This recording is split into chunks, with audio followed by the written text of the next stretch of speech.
And of course, I would like to extend my congratulations for the successful convening of this very important seminar in civilizational exchange and mutual learning between China and Nigeria. And also I would like to thank the organizers for this very important seminar. Because I believe that the seminar is very timely and important. Let me tell you why. Last September, His Excellency President Bola Ahmed Tinubu paid his first state visit to China. And he had very good meetings with Chinese President Xi Jinping. And the two presidents agreed to elevate our bilateral relations to a strategic, comprehensive strategic partnership. After the connotation, one of the core connotation of this partnership is to build a high-level people-to-people exchange. And I think that's why today's seminar is definitely in response to this very important agreement. And of course, last September, China hosted the summit on the China-Africa Cooperation Forum. And President Xi announced 10 partnership action plans. The first one was the partnership action. The first partnership action is the people-to-people exchange, civilization exchange, and mutual learning. So that's why I believe that today we are going to, through our communication and exchange, to make a contribution to this very important summit. Why people-to-people exchange is so important? Because country-to-country relations eventually boil down to people-to-people relations. And as ambassador, Chinese ambassador, I'm the 15th Chinese ambassador. I am here for 5 months. I feel really, really impressed by the splendid history, culture, and most importantly, its friendly people. And Nigeria is very much blessed with its enriched resources, huge potential, development potential.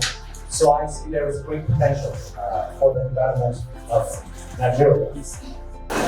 Some of you will perhaps and will wonder what is the Director General of Voice of Nigeria doing at this event.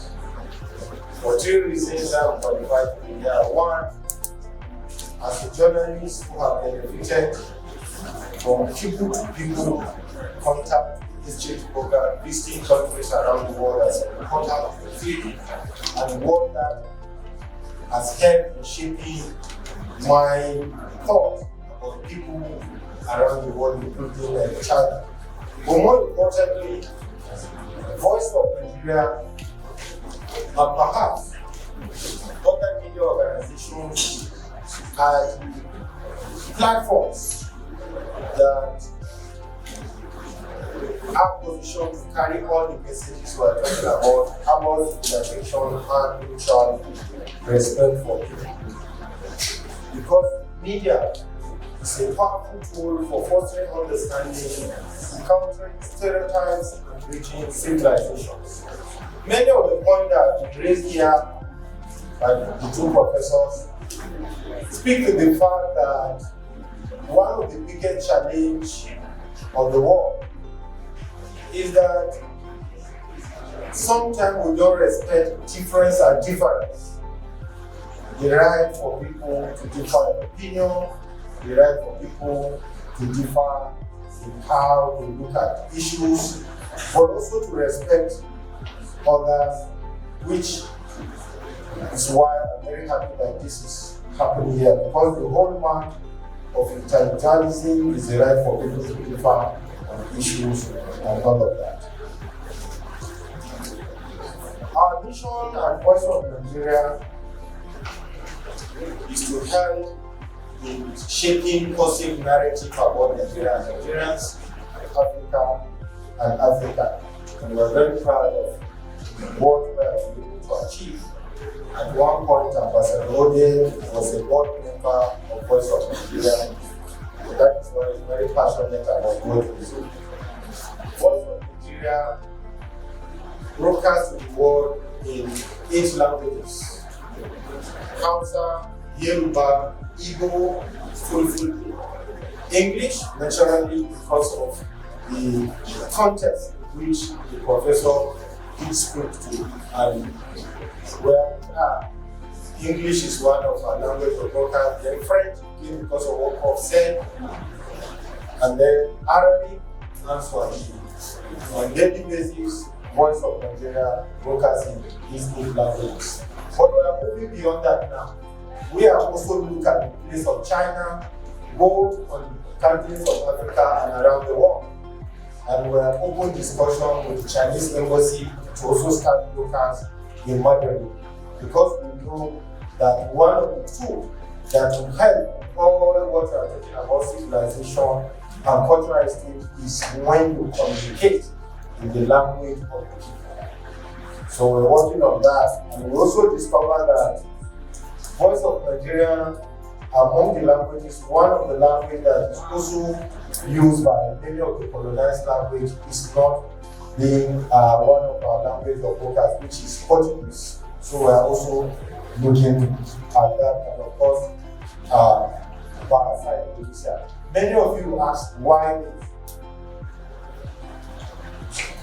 One of the biggest challenges that we face, and as a journalist who have benefited on this HA program, and I know Ambassador and Prof, and many of us who have traveled around the world, one of the things that you find is that our story is being told on our behalf.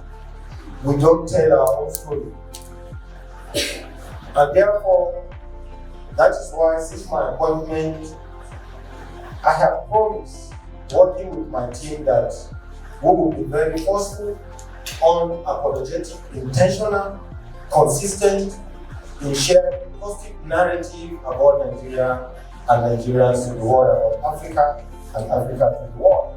Because sometimes when you travel, and many of us who do travel, you discover that how you are treated because you are carrying a green passport is below the value of who you are, of the country that you represent, because of the public perception that you build out there in the media. So I'm glad that an event like this, why it is important that we do such cultural program that we help to close the gap. All the students who have come from China will now become ambassadors of Nigeria in their country.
In my view, indeed, civilizational exchange and mutual learning is extremely important. And I don't need to emphasize more after our Excellency Ambassador has spoken, after Professor Sharif.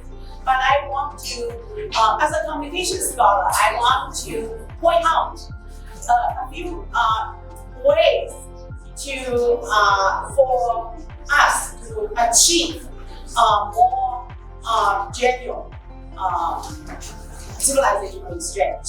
Actually, yesterday I was privileged to have the opportunity to appear on Nigeria National TV, Good Morning Nigeria, to speak actually similar issues, especially China and Nigeria relationship. And by the end, I said, we need to recognize unspoken or invisible elephant in the room. And what is that room? I think in order for China and Nigeria, or for that matter, China and other African countries, or even global South countries in general, to have more effective mutual civilizational learning and understanding, we need to challenge precisely the kind of colonialism that the distinguished professor just spoke about. And in terms of China-African relationship, one of the obstacles for our understanding is this discourse, which has been disseminated, I would say, pretty powerfully by Western media. That is, China is just like the curious imperialists in the West coming here for new imperialism.